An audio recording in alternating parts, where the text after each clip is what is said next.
change happened. There are a total of 340 billion trees on our planet Earth, and you will be surprised to know that every year 1% of these trees are used by the world's largest furniture brand, IKEA. Every year 30 billion, every passing second 963 trees are used in IKEA's furniture. But who will believe that IKEA's billion-dollar business empire actually started with just a few boxes of matches? And how did the weakness of a child who could not even remember the names of things become his strength happened? Welcome to this Mind Mirror video again, and if you are new on this channel, like and subscribe so that our new video can reach you as possible. So let's go to the video. Viewers, this child's name was Ingvar Kamprad, who did his very first business at the age of 6. What happened? His family saw that this child was very different from others and had the ability to do business. His grandmother gave him 88 Swedish cents, from which Ingvar bought 100 matches. To encourage him, his first customer also his grandmother, who bought a match from Ingvar for 3 cents. Today, the people in the neighborhood also bought matches from him, and thus his first investment tripled to 3 Swedish crowns. It wasn't much, but this experience made Ingvar crazy about buying things at a low price and selling them for a lot of money. At his growing age, when children are happy in themselves, Ingvar sold different household items at that time. And every time he doubled or tripled his investment, he did not spend unnecessarily, but reinvested the profit money. What happened? When he was sent to school, he was diagnosed with a strange disease. This disease, called dyslexia, is difficult to read and remember. In addition to studying, Ingvar also kept his shop shining in school. He used to sell things like pens, watches, and belts to his classmates. He even earned his first big profit of his life by selling 500 pen school. At the age of 17, when Ingvar completed his graduation, his father gave him money to register a trading company as a gift. In 1943, this company, which was to be registered, was named IKEA. In this name, I and K, Ingvar Kamprad, was taken from the letter E, Amterit, which was the name of the family farm, and the last letter A, Agundrit, which was the name of Ingvar's village. It was just a virtual trading company without a shop or office, which was mostly focused on delivery. In this, Ingvar started selling the same items that he had been selling since childhood. It was just a small, hollow shed in which he used to pack orders. But who knew that a small, hollow business would one day become a billion-dollar empire? In the early days of IKEA, Ingvar started selling by importing pens, wallets, and other items. At the age of 17, his work was going well. Happened all these products were also available in other physical stores, that is, on mail order. Someone will buy them only when either their price is low or there is a new product. To find a solution to this, he started doing market research. He found a list of those products that are manufactured at a low price but sold at a high price. Happened, he could not understand that when a pen is manufactured in a Swedish cent, then why do they sell it in 10 cents at the grocery store, at the age at which the boys wanted to be free? Ingvar was engaged in deep market research. He found that products are manufactured at a low price in the factory. Happened, but the problem was actually at the end of the distribution. From the factory, the product becomes expensive by the time it reaches the grocery store.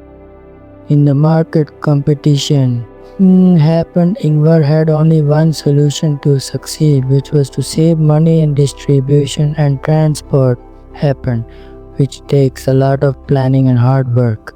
He had yet included furniture in his catalog.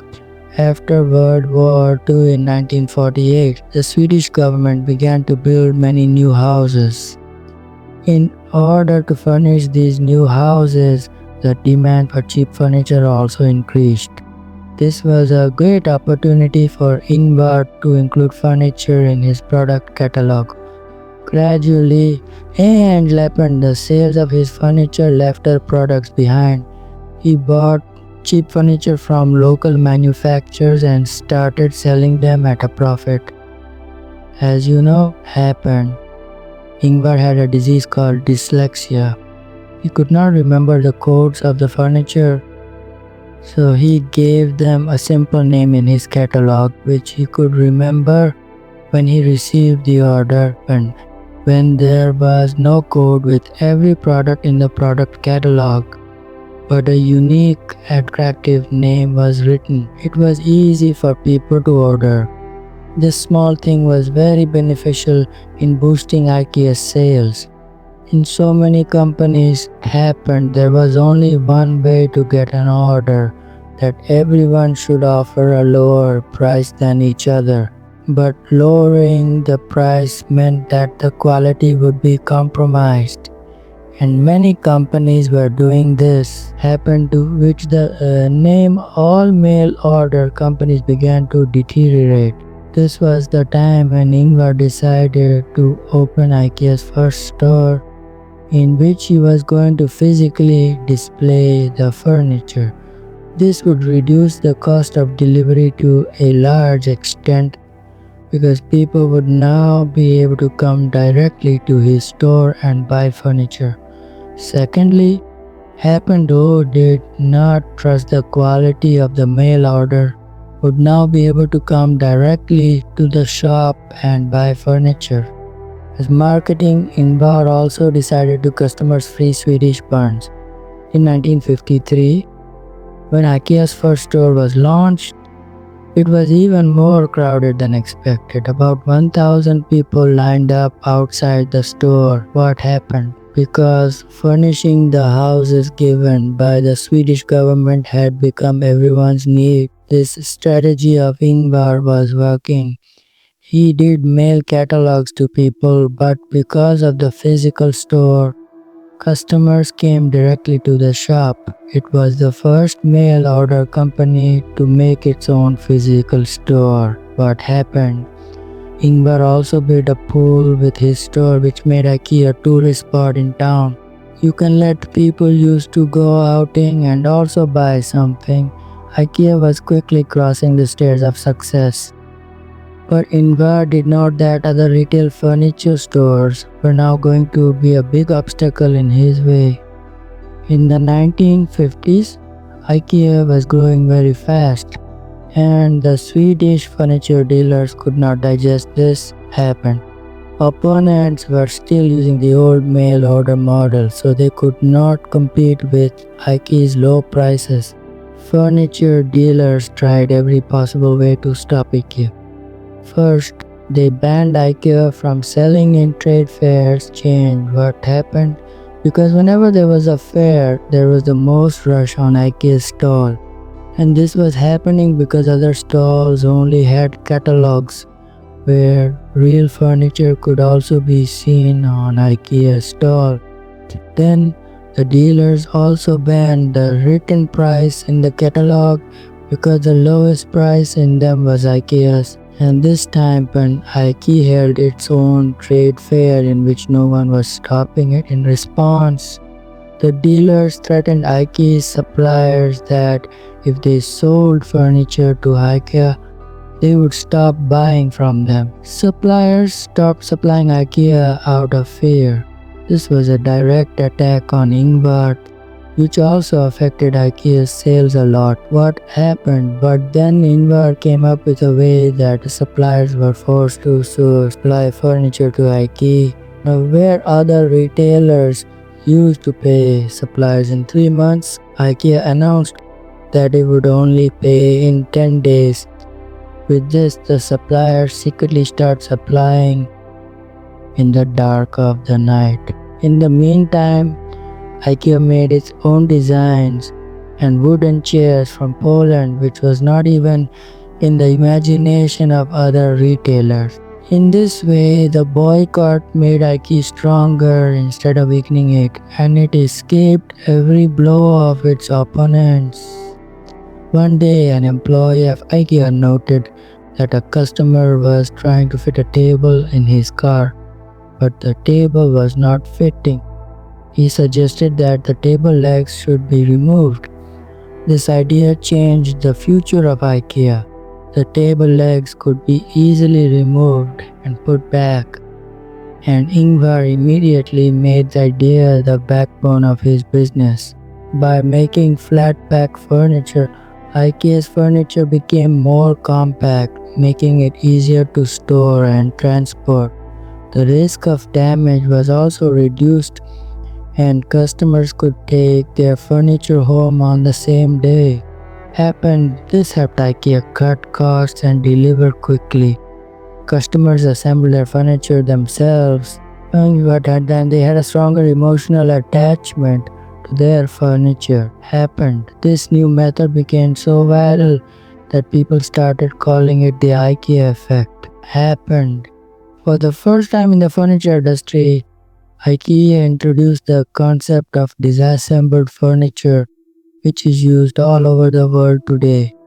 While manufacturing, such properties are placed in the furniture so that they can be disassembled and delivered at a low cost. After the success of IKEA's first store, Ingvar decided to open a new and larger store, which was located at a cheap location outside the capital of Sweden, Stockholm. The store was as large as 8 football fields and consisted of 3 floors. What happened? Ingvar understood the psychology of the customers and made the layout of the store. There was only one entrance and exit in the store.